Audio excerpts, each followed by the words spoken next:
use the foam, but you'll need to put two pieces together to create thickness, like the felt.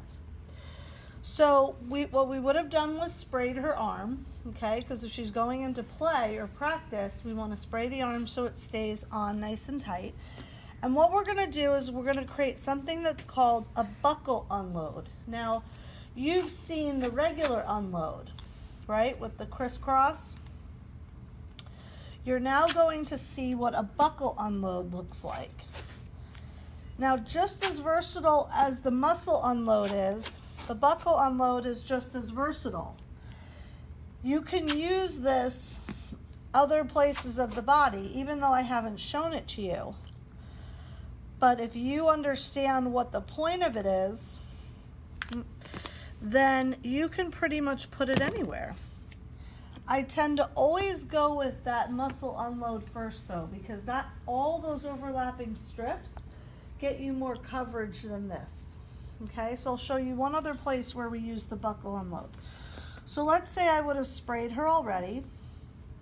In the counterforce braces, if you've seen them, there's usually like a little bubble underneath there. The bubble is meant to be put just distal to the pain. If the pain is the lateral epicondyle, then the bubble goes just underneath it, not on the epicondyle, because you don't want to push into something that's already painful and inflamed. You want to be just below it so that when the force comes up the extensors, it goes around the epicondyle. You got me? That's what a dispersive is going to do. So when you're teaching somebody how to put on a counterforce brace, you make sure you give them the proper instructions. They're not going to know where to put it. They're going to think, oh, well, it hurts here, so should I put it here? You want to put it just distal to wherever the pain is. So we'll say that's her epicondyle. This is where it's so painful. She's going to say it's right there. And I'm going to put my dispersive pad right on her, on that skin that's been sprayed. Then from there, I'm going to take this piece and I'm going to cover it. Now, what will be good is that I made it exactly just inside the length of my coverall, okay? So that way I know there's no pad sticking out from below. I'm gonna have her lift her arm up, wrap under, and wrap over. Now, what you saw was I had the bulk of it on this side, okay? That's because what we're going to do with the buckle unload is we're going to pull it this way. So if you make your short end over here, you're going to overlap onto their skin potentially. Now with Gigi, it ended up kind of covering and almost touching, but that doesn't always happen, okay, where you get full coverage.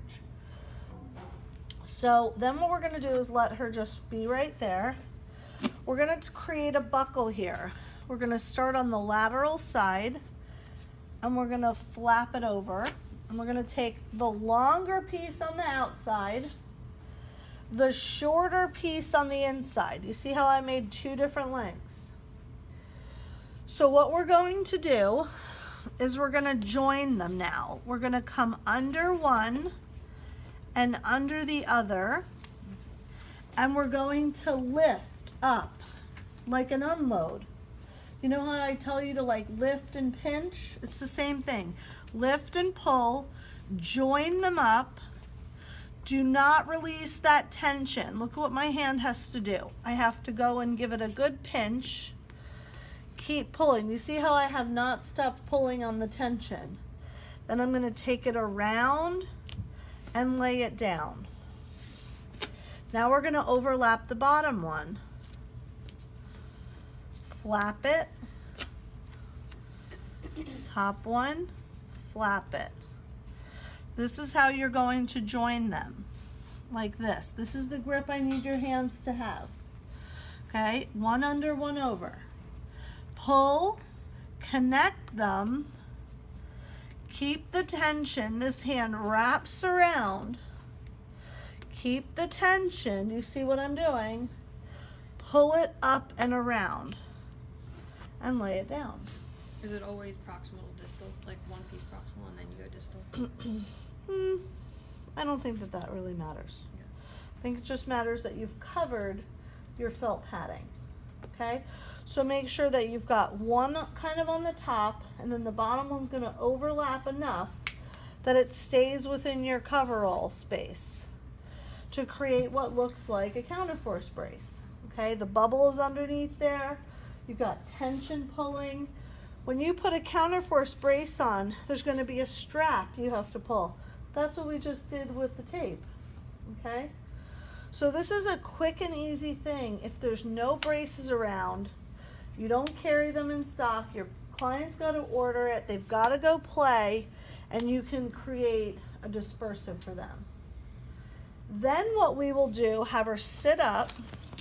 Are those tape lengths like generally the same for most people? Like how? Pretty how much, I far mean, is it supposed to go? I mean, it should go to the coverage Okay. that you have here. Yeah.